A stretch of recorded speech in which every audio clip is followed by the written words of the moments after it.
Olá, está no ar o programa Trajetórias. Outubro foi o mês das crianças e hoje encerramos a série para falar sobre projetos sociais voltados para os pequenos. Recebo aqui comigo no estúdio Bianca Ramires, doutora em letras pela FURG e membro da diretoria do Coletivo Abrigo. Seja muito bem-vinda, obrigada pela presença, tudo bem? Eu que agradeço, tudo bem, tudo bem. Então, Bianca, conta para nós como que começou, né, um pouquinho mais de ti e como que tu começou, né, nessa área de coletivos, né, de projetos sociais. Então, eu costumo atrelar toda a minha trajetória em ativista à minha infância. Eu sempre fui essa pessoa envolvida com movimentos sociais de alguma forma, mesmo sem saber.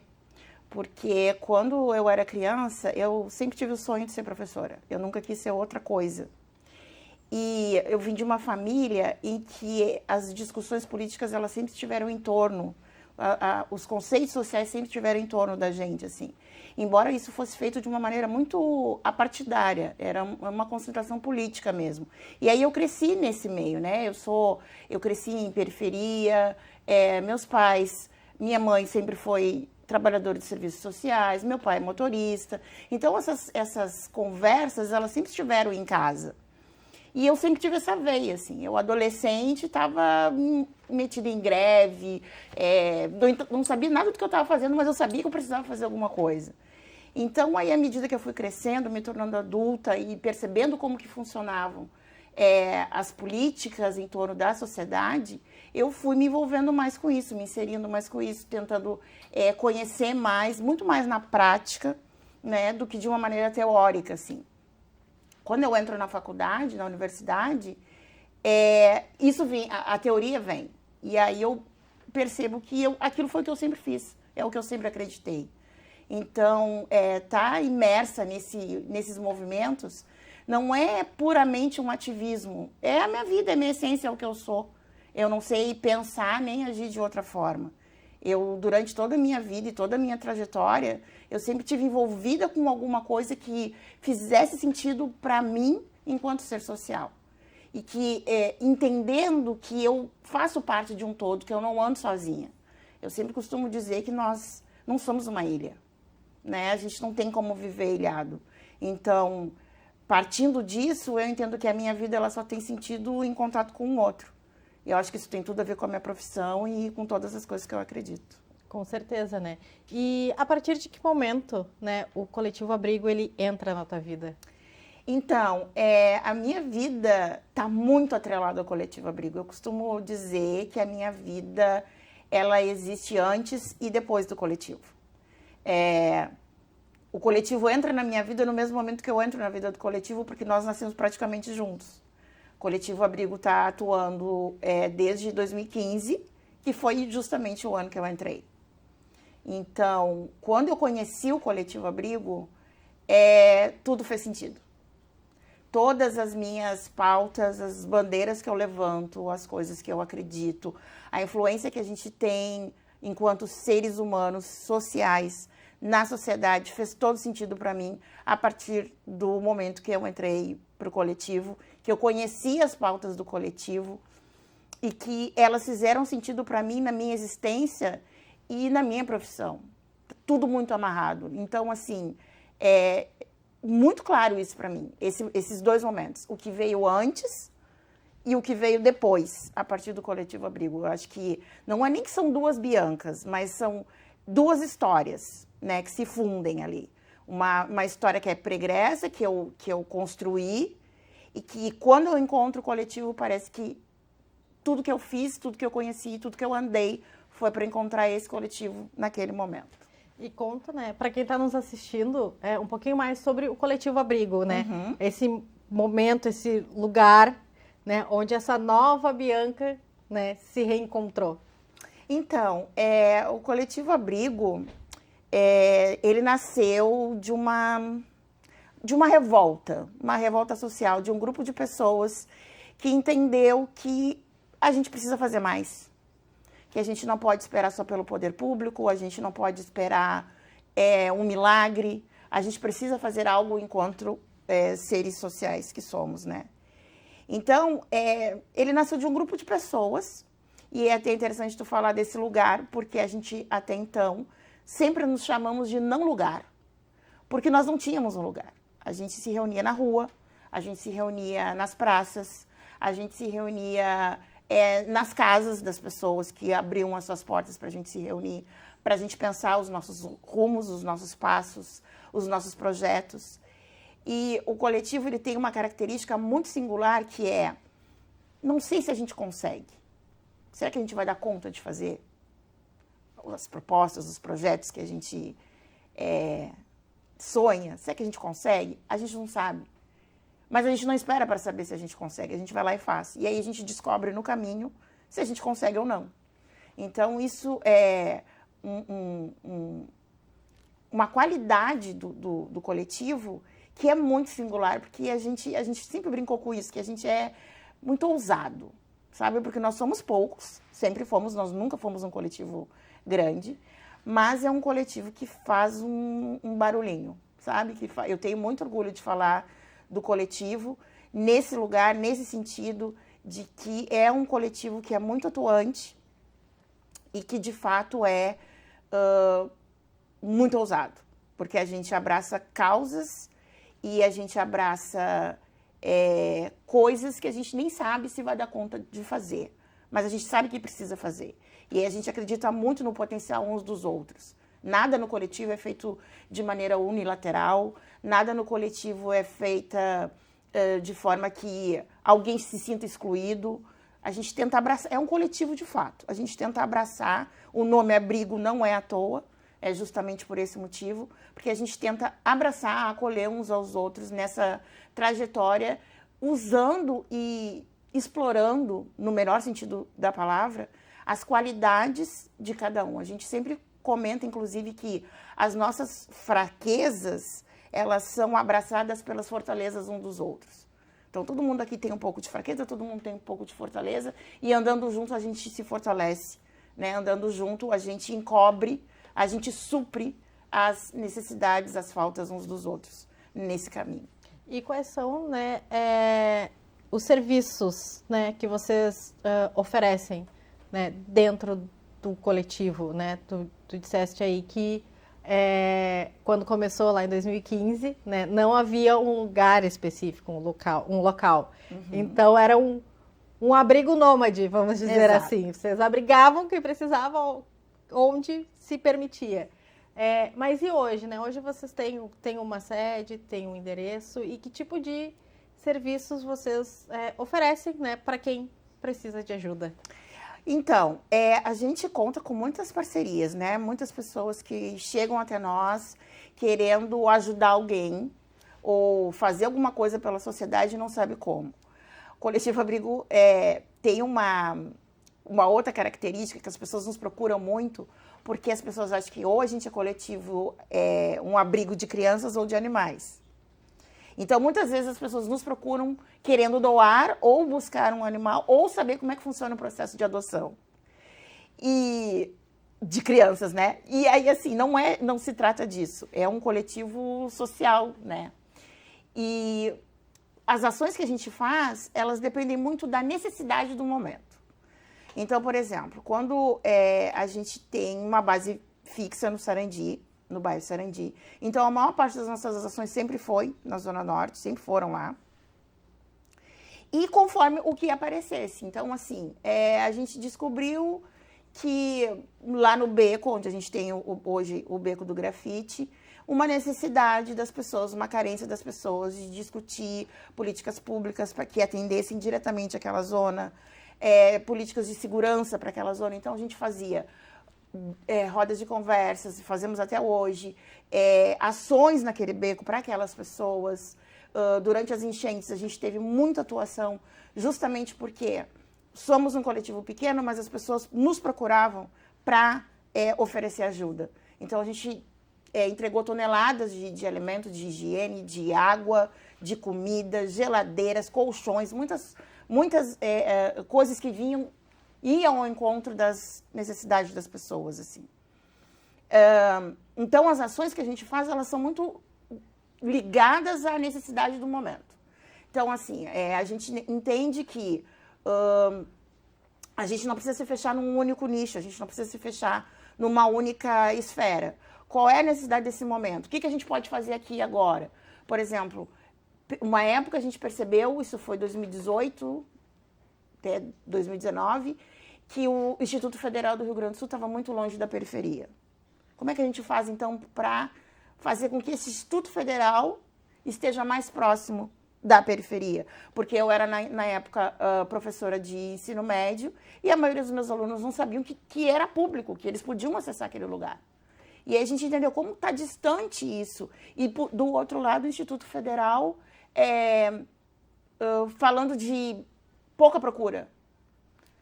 O que nós vamos fazer? O que a gente pode fazer com isso? Vamos fazer aulas públicas, vamos fazer um ciclo de palestras que a gente possa levar os alunos daqui para o Instituto Federal, para eles perceberem que aquele lugar também pertence a eles.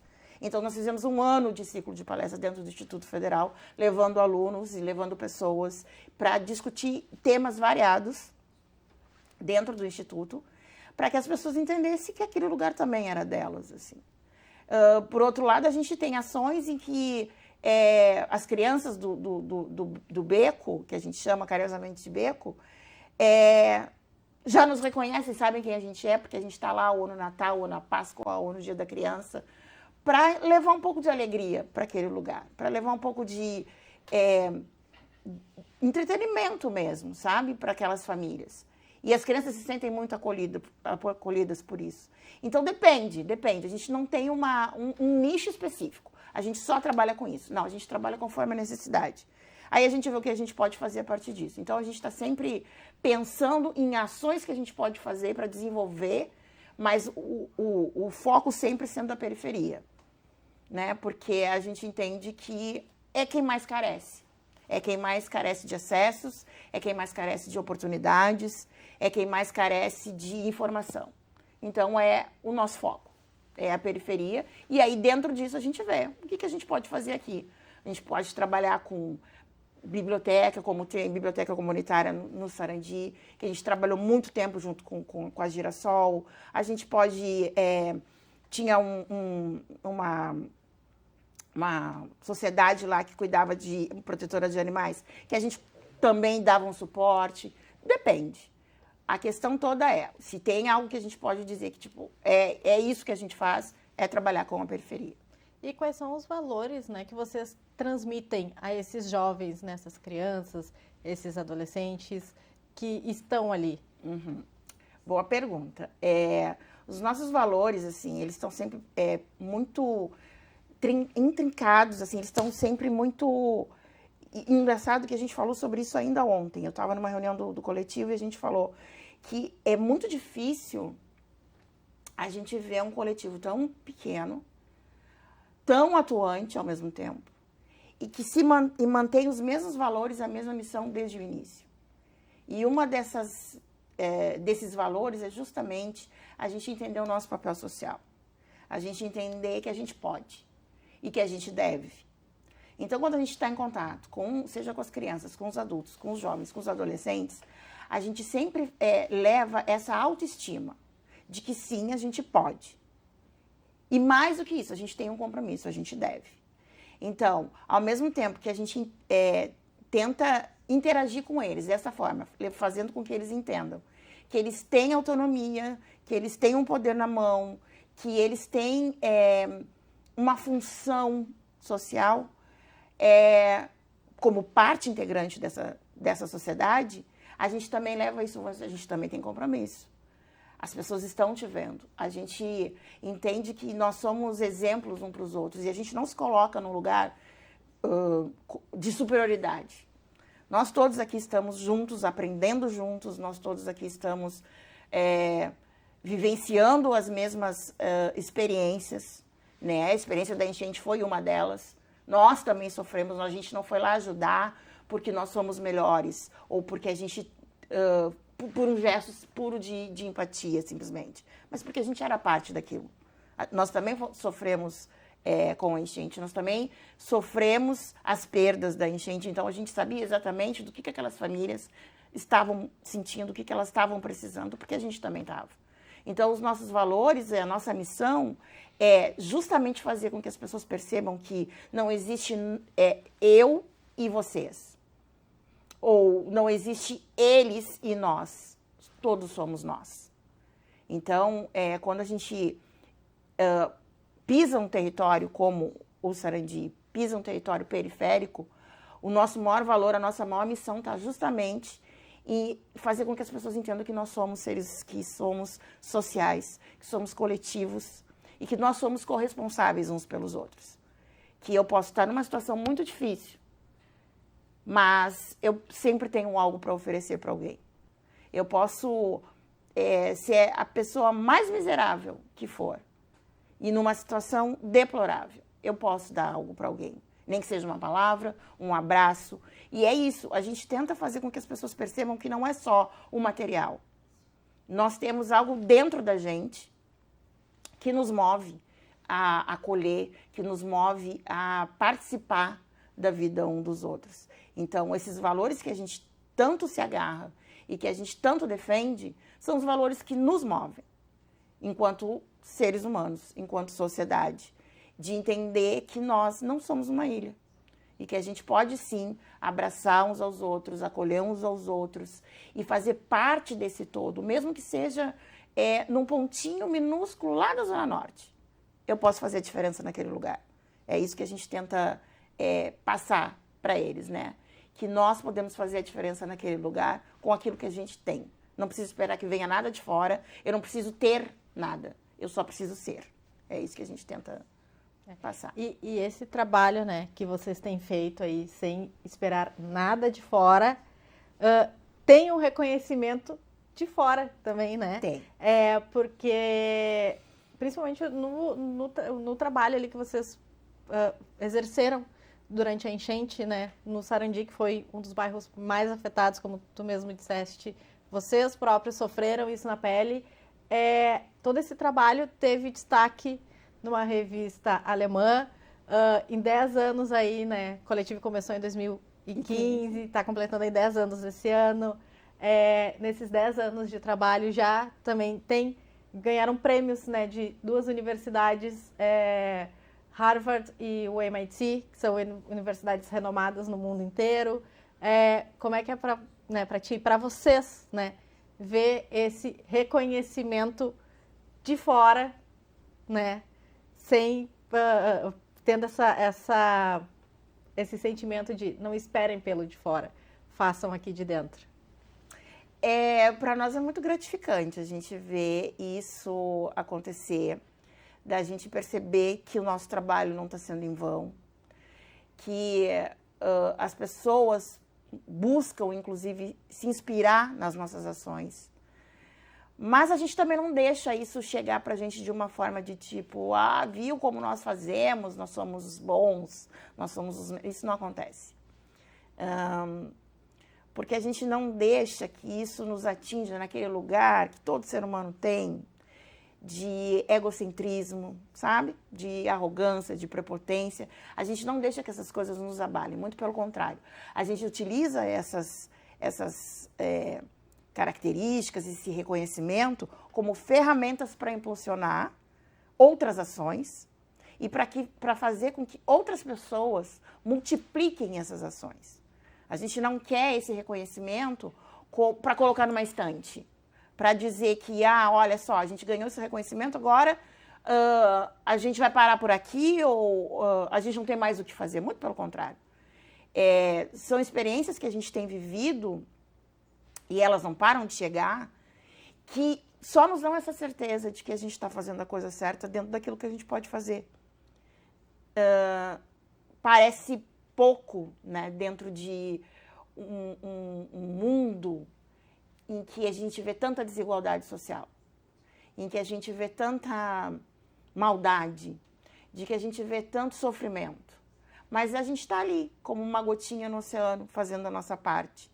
E quando alguém de fora reconhece isso, a certeza que a gente tem estamos fazendo a coisa certa, a gente está fazendo o que a gente deve fazer. A gente está no lugar certo. Isso é muito importante, porque obviamente, durante essa caminhada, ao longo da caminhada, muitas vezes a gente se pergunta, será que a gente está fazendo a coisa certa? Sabe? Será que a gente deve ir adiante? E a gente faz essa reunião anualmente. E mesmo durante o ano a gente se questiona muito. Porque o coletivo ele tem essa característica de ser muito autoquestionador, autocrítico. Então a gente para em diversos momentos para afinar ali os nossos critérios, para saber onde é que a gente está indo, o que, que a gente está fazendo. E aí, quando vem esse reconhecimento, a gente percebe, realmente, a gente está no caminho. Então, toda vez que alguém chega para a gente e diz isso, alguém nos premia de alguma forma, ou alguém nos procura como algumas empresas e ações nos procuraram para fazer trabalhos com a gente percebe, estamos fazendo a coisa certa. A gente está fazendo algo significativo aqui, que não é para gente, não é para nos engrandecer. A gente quer deixar um legado. Essa sempre foi a estratégia do coletivo. Nós queremos deixar um legado. Isso aqui é para as pessoas, é para quem vem depois, é para que as pessoas se inspirem a continuar. A gente não tem nenhuma prepotência e nenhuma pretensão de querer que só a gente faça tal coisa. Muito pelo contrário. A gente está sempre aberto, as pessoas nos procuram, inclusive, para saber como é que a gente faz para ser que nem vocês. E a gente sempre diz, vocês precisam descobrir isso, porque cada lugar e cada grupo e cada coletivo tem sua própria necessidade. A gente pode dizer para vocês como a gente fez, mas isso não significa que vai funcionar para vocês. Vocês precisam descobrir a própria identidade. O que a gente quer é que isso se espalhe. É o que a gente mais quer. É que essas ações e os nossos sonhos, como a gente costuma dizer, inspirem outras pessoas a fazer e a procurar o seu lugar no mundo e a ver como que elas podem ser relevantes no território que elas estão. Então, se existe algum mérito nisso, né, de ser premiado, de ser reconhecido, é de poder dizer, não estamos sozinhos, o coletivo funciona. Essa é a nossa maior alegria, assim. O coletivo funciona, as nossas ações funcionam, porque não são ações unilaterais, elas são coletivas. E é essa inspiração que a gente quer que as pessoas busquem e tirem da gente. E nesse tempo aí de trabalho, tem alguma história, né, que tenha te marcado de uma forma mais especial, né, que tu tem olhado, né, que tu diz, um dos objetivos de vocês é deixar um legado. Tem alguma história que tu tenha, hoje tu olha assim e tu pensa, nossa, aqui eu tô vendo o legado que a gente trabalha todos os dias para fazer? Então, eu poderia citar várias ações. Muitas delas foram muito marcantes, assim, pra gente, enquanto coletivo. Mas eu lembro de duas agora, assim, que me marcam e que eu sempre falo. Que foi pra gente um divisor de águas. Uma aconteceu em 2017, 18, não lembro bem, não, acho que foi 17. A gente resolveu trabalhar a questão da saúde mental entre universitários. Então, a gente teve uma ideia, vamos falar sobre saúde mental, depressão e estresse acadêmico. Beleza, vamos falar sobre isso como? Vamos fazer uma rodinha de conversa lá na URGS, no saguão ali, a gente tinha decidido fazer no instituto, ali da Ramiro. E a gente vai lá, senta, conversa com os alunos e era isso. Beleza. Vamos lá panfletear na hora no restaurante, para o pessoal saber o que está acontecendo e tal. Aí alguém teve a ideia. Não, e quem sabe a gente abre uma inscrição numa plataforma. Que aí as pessoas, né, a gente lança o link, os interessados vão. Eu, é uma boa também, assim, né, porque é mais uma ferramenta. E aí o que acontece? A gente colocou a inscrição no ar e parecia um festival, porque em menos de uma hora não tinha mais inscrições. E a gente, assim, tipo, a gente não estava entendendo nada, o que está acontecendo aqui? Bom, resumo da ópera.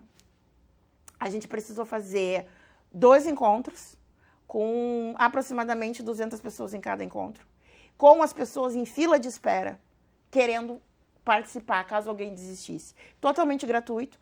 Aquilo que a gente pensou em fazer ali, num saguãozinho, a gente precisou pedir ajuda da URGS para que a gente pudesse ter uma sala, que eles liberassem uma sala para a gente fazer esse encontro, e foi muito legal. A gente teve um encontro com uma enfermeira, uma assistente social e uma psicóloga, e a gente teve um retorno incrível daquilo, assim. Inclusive, o trabalho que a gente fez no Instituto Federal no ano seguinte veio daí, desse encontro, que nos chamaram para fazer. Então, aquilo para mim foi urgente. Isso é incrível. A gente está, de fato, fazendo algo aqui. Porque nós somos meia dúzia, eu sempre brinquei com isso, meia dúzia de maluco que acredita nas coisas, que acredita nos próprios sonhos.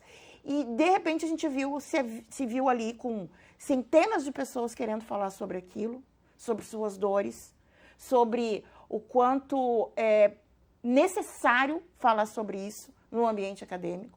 Saúde mental, acho que nunca nos últimos anos a gente precisou falar tanto sobre esse assunto. E ali as pessoas mostraram a necessidade. Então, aquele momento, para mim, foi um marco na nossa história, assim, de o quanto foi incrível essa atuação e o quanto a gente fez algo relevante, de fato, para as pessoas. E o outro momento, não tem como deixar de ser, é o Beco do Grafite, o projeto Viva Elizabeth.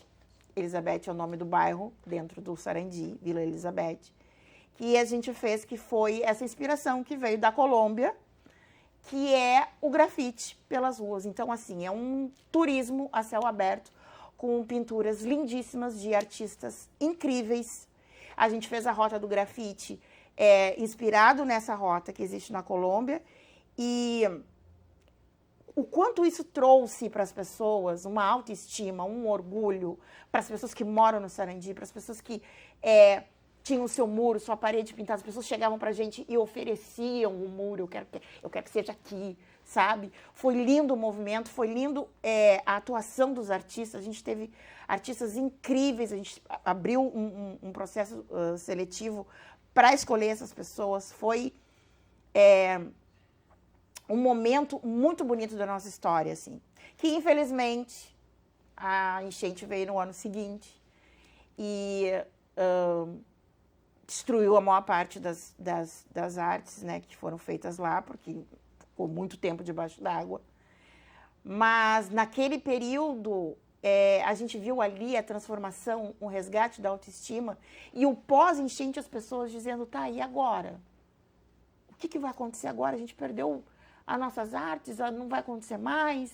O que fica pra gente agora? E as pessoas preocupadas com isso, né? Olhando ao redor, e a gente entende que a arte tem essa característica, né, de fazer com que as pessoas se sintam orgulhosas de si mesmas, do seu espaço. E a gente, assim, a gente não pode deixar isso acontecer, né? A gente precisa fazer alguma coisa. E aí, de novo, mais uma vez, parceiros nos procurando, como o Festival Olhe para Cima, que nos procurou e disse, vamos dar um jeito nesse beco, vamos retomar isso, vamos fazer esse trabalho acontecer, e investiram e chamaram artistas, e a vida, o colorido, está voltando para o Sarandi a partir dessas ações, a partir dessas parcerias. Então, não tem como isso não ser um legado para a gente, assim, um marco na nossa história, de fato, que é ver os olhinhos das pessoas se alegrando novamente com o seu espaço, com o seu ambiente, com o seu território bonito outra vez. Bianca, infelizmente a gente está se encaminhando para o final, mas eu vou deixar o espaço aqui aberto, né, para tu deixar teu recado e também, né, convidar as pessoas para quem quiser ajudar de alguma forma, seja oferecendo um curso, seja dizendo, olha, eu tenho as tintas para a gente pintar de novo esses muros. Então, fica aí o espaço para ti. Muito obrigada. Agradecendo por esse espaço, primeiramente, assim, é importante para a gente isso, para a gente poder divulgar nosso trabalho, divulgar nossas ações. A gente trabalha muito, né, com essa questão de ser ajudado, de ter pessoas que colaborem com a gente. Então, eu uso esse espaço agora para dizer para as pessoas que estão, né, nos assistindo, quem quiser participar, quem quiser conhecer o Coletivo Abrigo, pode nos seguir nas redes sociais, Coletivo Abrigo. Pode seguir a nossa página, coletivoabrigo.org.br. Lá vocês vão descobrir como nos ajudar das mais diversas formas, né? Não é só dinheiro. As pessoas elas podem ajudar de muitas maneiras e todas elas são muito bem-vindas. A gente sempre dá um jeitinho de ver como que a gente pode ajudar a fazer com que esses sonhos, os planos das pessoas se concretizem, né? Então, muita gente que está nos vendo em casa agora, daqui a pouco tem, eu queria dar, sei lá, aula de espanhol para a comunidade. A gente vai inventar um projeto e esse sonho vai acontecer. Eu tenho aqui doações para fazer de, sei lá, cesta básica. A gente vai dar um jeito disso acontecer. Então, porque a gente entende isso, que, né, nas nossas ações são coletivas, a gente não trabalha sozinho. Então, para o pessoal que está em casa, que está nos assistindo, que quiser nos ajudar, é só nos seguir nas redes sociais e vir conversar com a gente. A gente vai dar um jeito de fazer o sonho acontecer, a gente vai dar um jeito de trabalhar juntos e pensar uma melhor maneira de fazer com que o mundo se torne um pouquinho melhor. Eu costumo dizer, antes de entrar na faculdade, eu tinha o sonho de mudar o mundo. Na faculdade, eu tive esse sonho, assim, eu me formando ali, tá, eu quero mudar o mundo. Hoje eu já não tenho essa ambição. Eu não acredito nessas mudanças macro, mas eu acredito na micro. Então, se a gente conseguir mudar o mundo de alguém, isso já é mudar o mundo. E são essas nossas ações. A gente entende que mudar o mundo significa mudar o mundo de alguém, às vezes o próprio. Isso já é mudar o mundo. Essa é a nossa maior utopia. É mudar o mundo de alguém. E quando a gente fala em utopia, o Abrigo tem uma missão, um pensamento muito concreto a respeito de utopia, né? Que utopia, ela existe para isso, para nos fazer andar, para nos movimentar. É como aquele potinho de ouro ao final do arco-íris. A gente anda, anda, anda até encontrá-lo. A gente vai encontrar? Não importa. A questão é o que a gente vai fazer no caminho. E é isso que a gente deixa aqui de recado para as pessoas que estão nos assistindo, a caminharem com a gente, em busca desse potinho de ouro. Então vamos todos, né, em busca do potinho de ouro. Muito obrigada pela tua participação, Bianca. Essa então foi Bianca Ramires. Você pode rever este e outros programas no nosso YouTube. E lembrando que hoje a gente encerra, né, a série sobre o mês das crianças, mas a partir da semana que vem a gente já tem uma série nova. Até semana que vem. Tchau!